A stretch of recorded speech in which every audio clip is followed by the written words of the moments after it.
Salut à tous, c'est As, j'espère que tout serait bien. Donc aujourd'hui une vidéo tout simplement, vidéo assez tranquille. On va essayer de revenir un petit peu sur le mercato que l'Olympique de Marseille a pu faire, parce que franchement leur mercato était masterclass.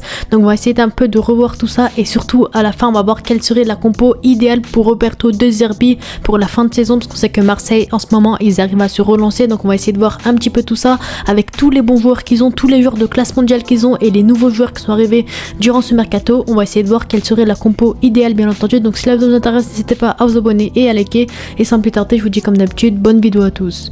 Donc voilà, c'était une vidéo qui n'était pas prévue, mais voilà, comme j'ai bien aimé leur mercato, je me suis donné des petites idées on va dire sur la compo de Marseille, donc j'ai voulu faire cette vidéo. Donc sans plus tarder on commence la vidéo.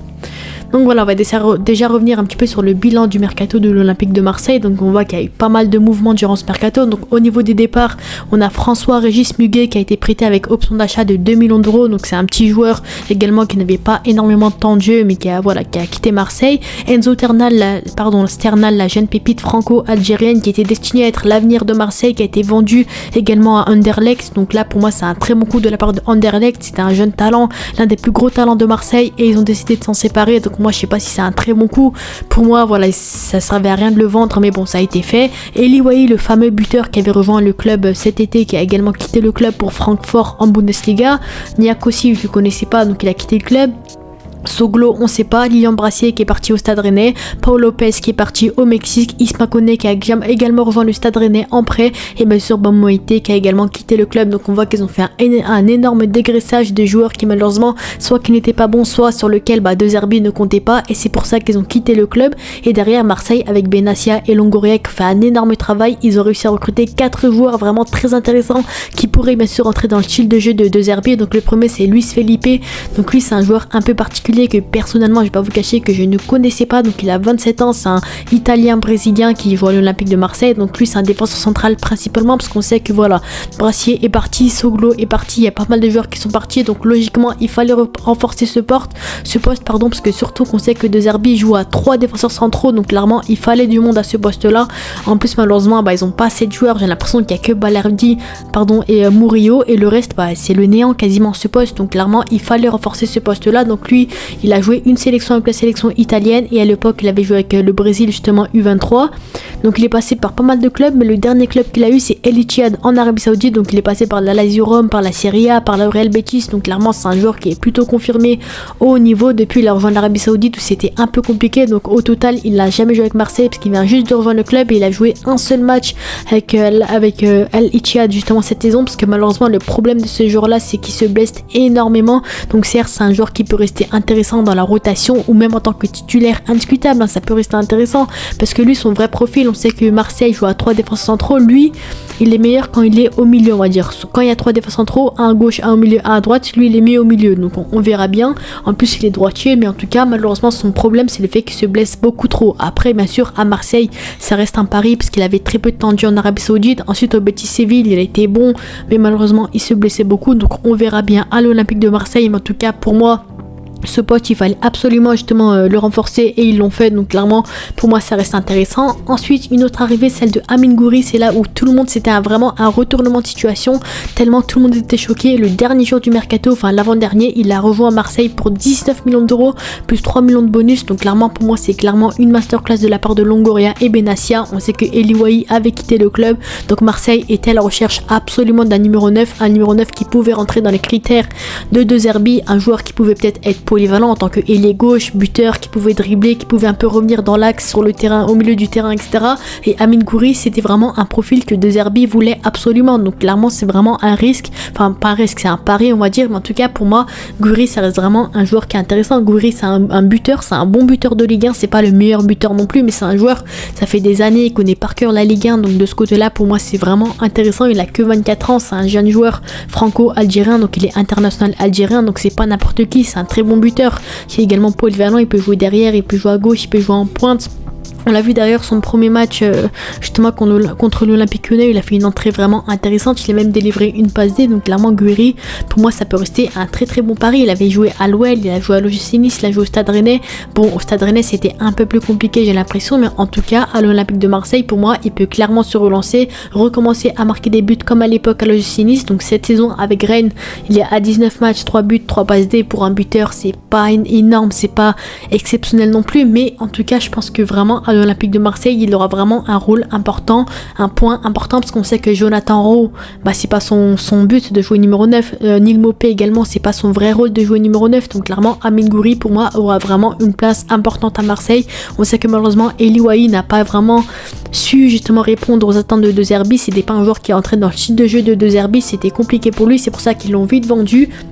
Et derrière, ils sont partis chercher un Amine Gouiri qui est vraiment bon. C'est un bon buteur de Ligue 1, un buteur international algérien. Il aura vraiment toute la force des supporters marseillais. Donc clairement, Amine Gouiri, pour moi, c'est bien sûr un très très bon choix. Après, quand même, 20 millions d'euros, c'est pas rien du tout. Ça reste quand même un pari risqué, mais je pense que vraiment, le temps qui s'adapte, etc., ça peut vraiment rester un joueur intéressant côté Olympique de Marseille, bien entendu. Ensuite, bien sûr, on a l'arrivée de Amar Dedic. Donc lui, c'est vraiment le dernier jour du mercato qu'il est arrivé à Marseille. Donc lui, c'est plus un piston gauche, latéral gauche. Donc voilà, il est international bosnien, il a 22 ans, c'est un jeune talent justement du RB Leipzig, de Salzbourg, en Autriche.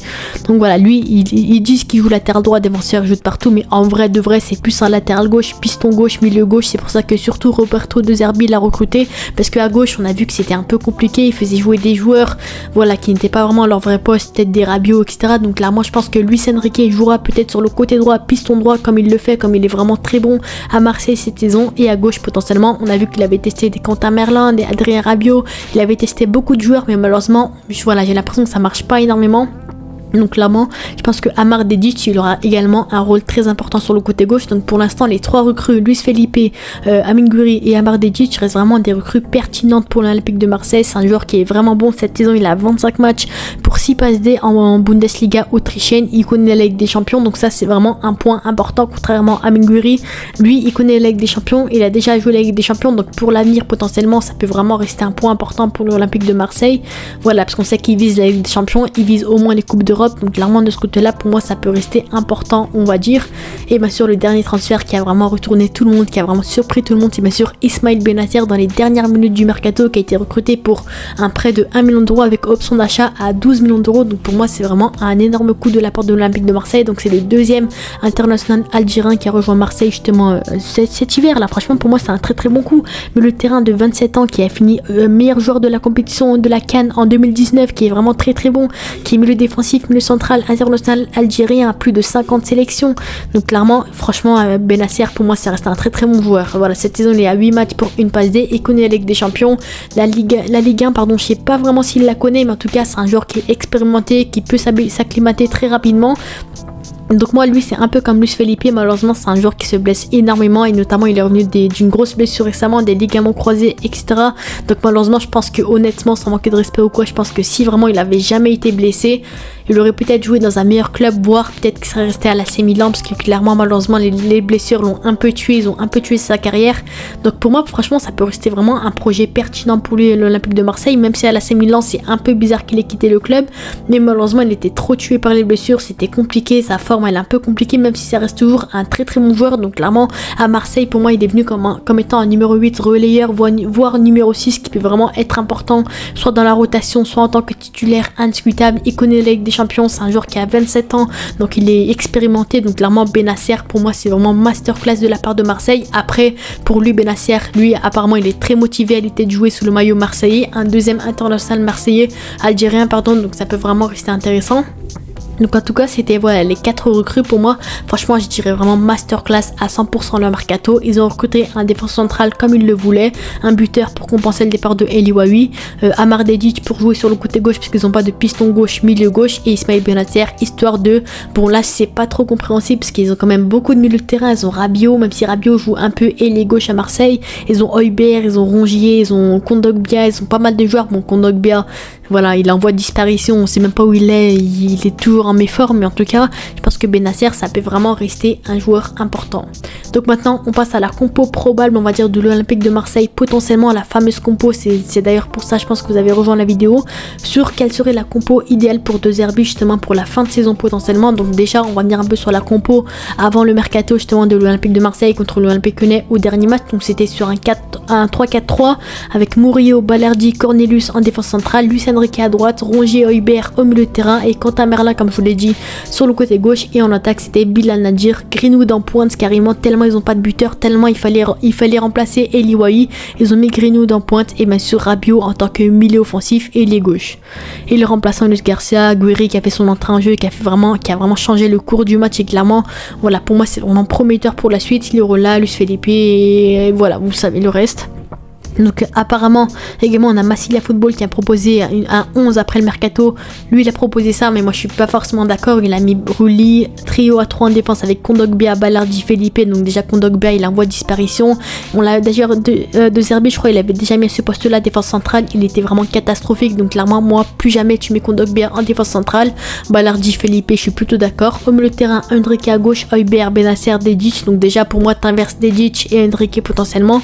Et au milieu de terrain, déjà pour moi à Marseille il faut plus jamais sortir Rongier du 11. Il est vraiment très très bon, il est très sous-coté. On a souvent tendance à parler des stars, des Rabiot, des Højbjerg, Bennacer, mais pour moi clairement Rongier ne doit pas sortir du 11 de Marseille. À chaque fois qu'il joue il est très bon, donc malheureusement, franchement je pense que Rongier pour moi il est très sous-coté. Donc clairement, et pareil pour Murillo, pour moi il est vraiment très bon. Amir Murillo en défense centrale, il est vraiment rassurant par rapport aux défenseurs qu'on a, par rapport au Cornelius et Kondogbia. Donc clairement pareil, Murillo pour moi ne doit pas sortir du 11. Et en attaque Greenwood, Rabiot, Guiri, je suis plutôt d'accord. Et c'est pour ça qu'on arrive sur ma compo que moi je proposerais justement pour De Zerbi justement pour la fin de saison, avec un 3-4-3 avec bien sûr Geronimo Rulli dans les cages, Amir Murillo en défense centrale sur le côté droit, Luis Felipe en défense centrale au milieu et Balerdi sur le côté gauche, puisque Luis Felipe on l'a plus vu à son prime en tout cas en tant que défense centrale au milieu dans une défense à 3. Donc clairement c'est là où sera le meilleur potentiellement en défense. Donc moi je mettrais Luis Felipe en défense centrale au milieu, Murillo à droite qui est rassurant et Balerdi bien entendu comme d'habitude le capitaine qui est vraiment très bon sur le côté gauche. Milieu à 4 avec Luis Enrique sur le côté droit. On l'a vu clairement que son meilleur poste au meilleur endroit où il joue c'est sur le côté droit en tant que piston. Donc clairement pour moi faut pas le bouger de là-bas. Amar Dedic sur le côté gauche potentiellement. Pour moi on pourrait tester au pire des cas entre Quentin Merlin ou Dedic, à voir un petit peu, mais en tout cas Dedic il y a de grandes chances qu'il puisse trouver sa place sur le côté gauche et au milieu de terrain. C'est là où tout va se jouer, qu'il y aura grand débat. Pour moi, clairement, je mettrais un milieu Rongier, Højbjerg. Et au pire des cas, tu tournes avec Bennacer. Tu tournes un peu les trois. Enfin, surtout Rongier et Bennacer, tu les tournes. Parce que clairement, Højbjerg, pour moi, ne doit vraiment pas sortir du 11. Il est vraiment excellent. Et voilà, un peu tourner entre les trois. Bennacer, Rongier, faire souffler l'un, faire respirer l'autre, faire reposer l'un. Parce qu'on sait que Bennacer, malheureusement, il vient là parce qu'il se blesse énormément, etc. Donc, clairement, pour moi, faut pas risquer avec Bennacer. C'est un joueur qui est très bon sur le terrain. Mais quand il se blesse, ça fait très très mal. C'est compliqué. Donc, clairement, pour moi faut un peu faire tourner. Des fois tu fais jouer Bennacer, tu fais changer à la 60e minute, fin du match, tu le fais changer à la place de Rongier. Pareil, tu sors Rongier, tu mets Bennacer parce que Rongier également se blesse pas mal. Donc clairement pour moi c'est un peu un trio qui va tourner au milieu de terrain, mais clairement je verrais plus Luis Enrique, Rongier, Højbjerg, Dedic, et au pire des cas tu mets Bennacer de temps en temps, enfin très souvent parce qu'à mon avis il revoit Marseille pour titulaire indiscutable en tout cas.